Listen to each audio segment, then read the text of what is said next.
العالمین۔ امام کلام اللہ کے بعد امام برحق امام حسن علیہ السلام کی حدیث مبارک آپ کی خدمت میں پیش کر رہا ہوں۔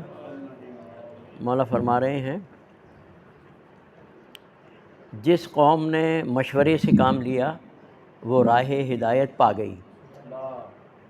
جس قوم نے مشورے سے کام لیا، آپس میں مشورہ کرتے ہوئے آگے بڑھے، مشورے سے کام لیا وہ راہ ہدایت پا گئی، اور جنہوں نے یعنی اگنور کر دیا اپنے دوستوں کو، احباب کو، اپنے ارد گرد بیٹھے ہوئے لوگوں کو، اپنی قوم کو، وہ لوگ راہ ہدایت سے بھٹک گئے۔ بہت ہی عظیم قول، اللہم صلی علی محمد وآل محمد وعجل فرجہم۔ آئیے جناب علی، نہج البلاغہ کلمہ حکمت 452 کی طرف آ رہے ہیں۔ اب اس حصے کے اختتام میں 48 کلمات حکمت رہ گئے ہیں، ہے نا؟ تو بہت ہی قریب تر ہیں آپ اس حصے کے اختتام پر، اور توبہ ہو ان لوگوں کے لیے، مبارکباد ہو ان لوگوں کے لیے، خوش نصیب کہ جو بڑی کامیابی سے جو ہے اس حصے کو مکمل کرنے جا رہے ہیں۔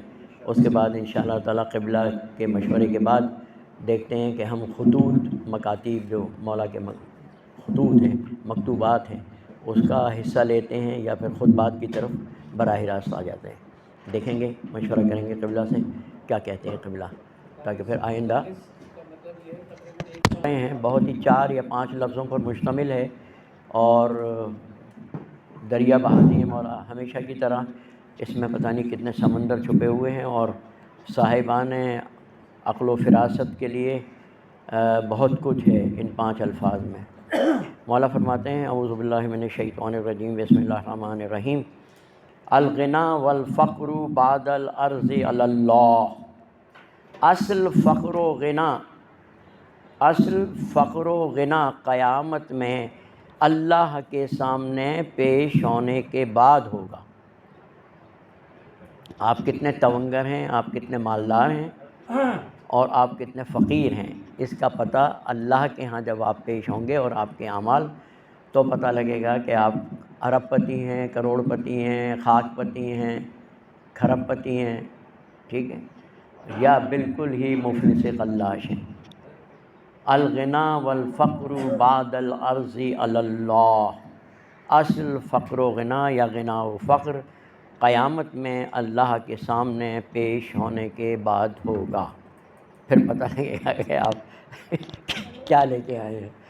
صدقہ یا امیر المومنین علی بن ابی طالب علیہ السلام۔ اللہم صلی علی محمد وآل محمد وعجل فرجہم۔ سمیع اللہ کی جگہ آج ذیشان حیدر نظر آ رہے ہیں مجھے، ذیشان آئیں گے انشاءاللہ۔ 52 فقر و غنا۔ اس قول کا مطلب یہ ہے کہ دنیا میں نظر آنے والی امیری یا غریبی صرف ایک امتحان ہے۔ ہم جسے یہاں امیر سمجھتے ہیں، ہو سکتا ہے موت کے بعد اس کے پاس دکھانے کے لیے کچھ بھی نہ ہو۔ اصل نتیجہ اس وقت آئے گا جب ہم اپنے خالق کے سامنے پیش ہوں گے۔ وہاں جس کے ہاتھ نیکیوں سے بھرے ہوں گے وہی اصلی امیر ہوگا۔ قرآن پاک میں اللہ تعالیٰ فرماتا ہے، مال اور دولت تو صرف دنیا کی زندگی کی رونق ہے، مگر باقی رہنے والی نیکیاں آپ کے رب کے نزدیک ثواب کے لحاظ سے سب سے بہتر ہیں۔ امام رضا علیہ السلام کا فرمان، اللہم صلی علی محمد، آپ نے فرمایا کہ اکثر دولت وہاں جمع ہوتی ہے جہاں انسان کنجوسی کرتا ہے یا دنیا کو آخرت سے زیادہ اہمیت دیتا ہے۔ تو سوچئے، جس دولت کی وجہ سے انسان اپنے رب کو یا اپنے رشتہ داروں کو بھول جائے، وہ امیری کیسے ہو سکتی ہے؟ وہ تو اصل میں انسان کے لیے نقصان ہے۔ اصل امیری وہی ہے جو اللہ کے دی ہوئی دولت کو اللہ کی راہ میں خرچ کرے اور اپنے اعمال کو بہتر بنائے۔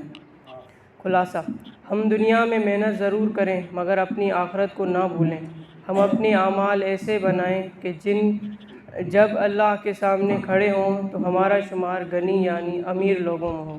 اللہم صلی علی محمد